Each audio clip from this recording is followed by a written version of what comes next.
உங்களுக்கு நெருங்கிய நண்பரோட மகள் லவ் பண்றாங்க, அதாவது காதலிக்கிறாங்கன்னு சொல்லி ரொம்ப வருத்தப்பட்டாரு.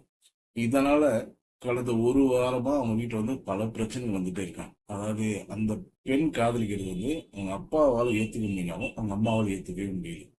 ஸோ இதனால அடிக்கடி பிரச்சனை வருது சார், என்ன பண்றதே தெரியல அப்படின்னு அவர் சொன்னார்.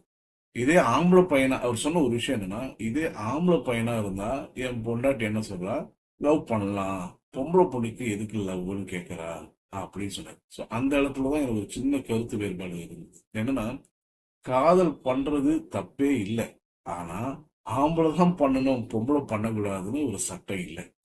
இது காதல் என்பது எல்லாருக்கும் பொதுவான விஷயம்.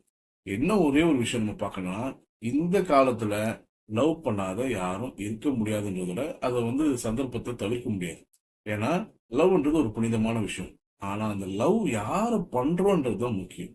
முக்கியமா அது ஒரு பெண்ணா இருக்கட்டும், ஒரு ஆணா இருக்கட்டும், தான் தேர்ந்தெடுக்க போற அந்த பர்சன் உண்மையானவனா இல்ல உண்மையானவளா ஏன்னா இன்னைக்கு பல காதல் பாதியிலேயே போயிடுது. ஸோ காதல் பாதியிலேயே போறது எதனால உங்களுக்கு தெரியுமா? அவங்க செலக்ட் பண்ற பர்சன்ஸ் சரியான ஆளா இல்லாததால தான் அதாகும். அதனால முடிஞ்ச வரைக்கும் லவ் பண்ணுங்க. ஆனா பண்றதுக்கு முன்னாடி ஒரு தடவைக்கு 2 தடவை நீங்களே அதை முடிவு பண்ணுங்க. ஏன்னா ஒரு தடவை லவ் பண்ணிட்டு அதை பெத்தவங்க கிட்ட நீங்க சொல்லும்போது பல பிரச்சனைகள் வரலாம். சில பெத்தவங்க ஏத்துப்பாங்க. பல ஆனா பல பெத்தவங்க ஏத்துக்க மாட்டாங்க. ஏன்னா லவ் வெளியே இருந்து பாக்குற வரைக்கும் ஒரு ஒரு நல்ல ஒரு விஷயமா தெரியும். அதாவது ஒரு அழகான விஷயமா தெரியும். ஆனா அந்த லவ் அவங்கவுங்க ஃபேமிலியில வரும்பொழுது அது அவங்களுக்கு ஒரு பெரிய பிரச்சனையாவே தெரியுது. என்ன கேட்டா நான் என்ன சொல்ல, லவ் பண்றது தப்பே இல்லை. ஆனா கரெக்டான ஆளை கரெக்டான டைம்ல கரெக்டான நேரத்துல நீங்க தேர்ந்தெடுத்து லவ் பண்ணீங்கன்னா அந்த வாழ்க்கை உங்களுக்கு இனிமையானதா இருக்கும். ஏன்னா இன்னைக்கு ரொம்ப பேர் லவ் பண்ணிட்டு தப்பு பண்ணிட்டுமே வருந்துறாங்க.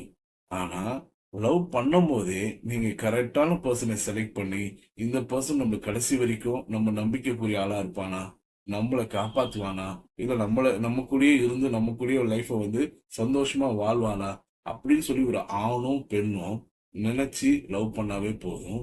வாழ்க்கை மிகவும் இனிமையா இருக்கும். அது ரொம்ப அற்புதமா வாழலாம். நன்றி.